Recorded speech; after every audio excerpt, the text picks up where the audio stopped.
বের হয়ে আসতেছে, মানে উনি এখন বের হয়ে আসবেন।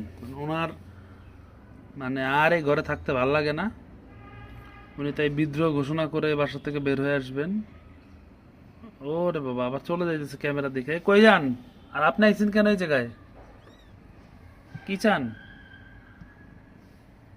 এই যে দেখেন দেখেন দেখেন দেখেন, এই যে বের হয়ে যাচ্ছে। আরে রাখেন ভাই, এ ভাই এ ভাই, আসতে ভাই। কি দেখেন আপনি? আপনি আবার কই যান?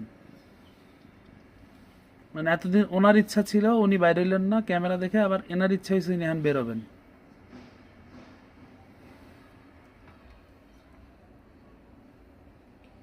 দেখ উনিও ব্যাক চলে যাচ্ছেন, বুঝতে পারছেন নিচে অনেক ঠান্ডা।